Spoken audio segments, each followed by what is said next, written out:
તો news capital પર વધુ એક ભૂતિયા શિક્ષિકાનો પર્દાફાશ થયો છે અને શાળા નંબર 121ના શિક્ષિકા નિમિષા પટેલ 6 મહિનાથી રજા પર ઉતર્યા છે।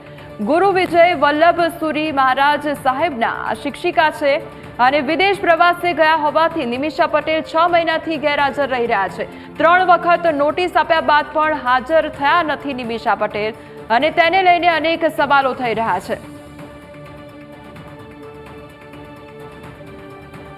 તો ન્યૂઝ કેપિટલ પર વધુ એક ભૂતિયા શિક્ષિકાનો પર્દાફાશ અને શાળા નંબર 121ના શિક્ષિકા નિમિષા પટેલ 6 મહિનાથી રજા પર ઉતર્યા છે અને 6 મહિનાથી તેઓ ગેરહાજર રહી રહ્યા છે।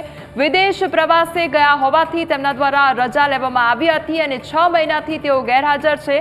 શિક્ષિકા નિમિષા પટેલ 6 મહિનાથી ગેરહાજર છે ત્યારે ગુરુ વિજય વલ્લભ સુરી મહારાજ સાહેબના શિક્ષિકા છે અને વિદેશ પ્રવાસે ગયા હોવાથી નિમિષા પટેલે 6 મહિનાથી ગેરહાજર છે અને 3 વખત નોટિસ પણ આપવામાં આવી અને 3 વખત નોટિસ આપ્યા બાદ પણ તેઓ હાજર થયા નથી અને કોઈ પણ જવાબ પણ આપવામાં આવ્યો નથી।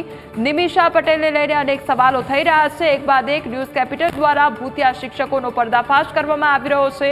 તમામ જે ગામડાઓ છે ત્યાં આગળ જઈને સ્થળ તપાસ કરવામાં આવી રહી છે। પ્રાથમિક શાળાઓમાં તપાસ કરવામાં આવી રહી છે અને જ્યાં જ્યાં શિક્ષકો ગેરહાજર છે ત્યાં આગળ અમારા દ્વારા સવાલો કરવામાં આવી રહ્યા છે કે આખરે આ શિક્ષકો કેટલા સમયગાળાથી ગેરહાજર રહી રહ્યા છે અને શા માટે ગેરહાજર છે તેને લઈને સવાલો કરવામાં આવી રહ્યા છે। ત્યારે હવે શિક્ષણ વિભાગ પણ એક્શન મોડમાં આવ્યું છે, તેને લઈને પણ કાર્યવાહી કરવામાં આવી રહી છે અને આગામી સમયમાં યોગ્ય પગલાં પણ ભરવામાં આવશે। આદેશ પણ આપી દેવામાં આવ્યો છે, પરંતુ ઠોસ કાર્યવાહી ક્યારે થાય છે તે પણ આવનારા સમયમાં જોવાનું રહેશે। ત્યારે સુરતનો આ મામલો કે જ્યાં વધુ એક ભૂતિયા શિક્ષક ઝડપાયા છે।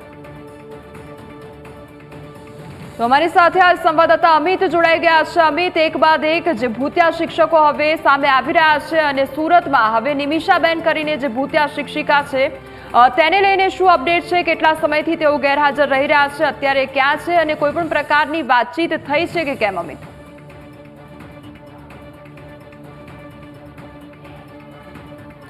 ચોક્કસથી વાત કરવામાં આવે, આજે 3 શિક્ષકો છે તે સતત કોઈ 1 વર્ષથી ગેરહાજર છે તો કોઈ 2 વર્ષથી ગેરહાજર છે।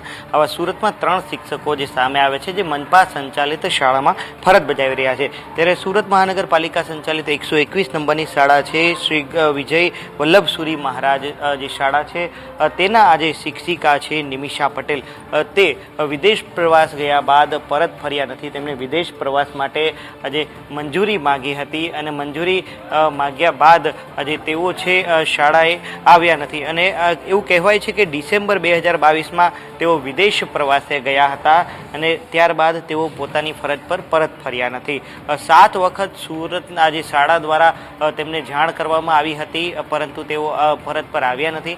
ત્યારબાદ 7 વખત ફરીથી આજે શિક્ષણ સમિતિને શાળાના આચાર્ય દ્વારા આ શિક્ષિકા શાળાએ આવતા નથી તે બાબતે રજૂઆત કરી હતી અને 3 વખત શિક્ષણ સમિતિ છે નગર પ્રાથમિક તેમના જે અધિકારીઓ દ્વારા શિક્ષિકાને નોટિસ પણ આપવામાં આવી છે। પણ એવી પણ માહિતી સામે આવી છે કે આ નિમિષા પટેલ નામના જે શિક્ષિકા છે તે ડિસેમ્બર 2022થી વિદેશ તો ગયા છે, કેનેડા હોવાની માહિતી સામે આવી છે, પરંતુ કેનેડામાં તેઓ સ્થાયી થઈ ગયા બાદ તેમને 2 વખત શિક્ષણ સમિતિમાં પોતાનું રાજીનામું આપ્યું છે। ઓફિશિયલ મેલથી આ રાજીનામું આપવામાં આવ્યું છે, પરંતુ આ જે મેલ છે તેમનો આજે મંજૂર કરવામાં આવતો નથી, રાજીનામું તેમનું મંજૂર કરવામાં આવતું નથી અને તેના જ કારણે આજે છેલ્લા 2 વર્ષથી આ શિક્ષિકાની ગેરહાજરી શાળામાં દર્શાવવામાં આવી રહી છે। જો રાજીનામું મંજૂર થાય તો આ શિક્ષિકાની જગ્યા પર બીજા શિક્ષકને તક મળે, પરંતુ શિક્ષણ સમિતિની ક્યાંક ને ક્યાંક પણ આજે ગેરરીતિ સામે આવી હોય તેવું સ્પષ્ટપણે લાગી રહ્યું છે, કારણ કે અગાઉ 2 વખત નિમિષા પટેલે રાજીનામું આપી દીધું હતું અને રાજીનામું આજે શિક્ષણ સમિતિ દ્વારા મંજૂર કરવામાં આવ્યું નથી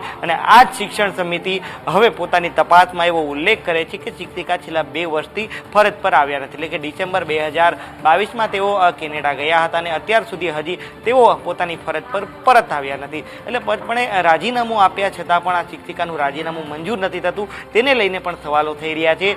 અગાઉ પણ એક કેસમાં જે શિક્ષિકા જે વિદેશ ગયા છે તેમનું પણ રાજીનામું હોવાની વાત છે તે સામે આવી રહી છે। એટલે કે આ બંને શિક્ષિકા છે તેમને ઓફિશિયલી પોતાનું રાજીનામું મેલ પર આપ્યું છે, પરંતુ શિક્ષણ સમિતિ આ રાજીનામું છે સ્વીકારતી નથી અને પોતાના તપાસ દરમિયાન એવું દર્શાવી રહી છે કે આ બંને શિક્ષિકા છે તે ગાયબ છે। ત્યારે સવાલ એ થઈ રહ્યો છે કે શા માટે આ શિક્ષિકાના રાજીનામા લેવામાં નથી આવતા અને તેમની જગ્યા પર નવા શિક્ષકોને તક નથી આપવામાં આવતી?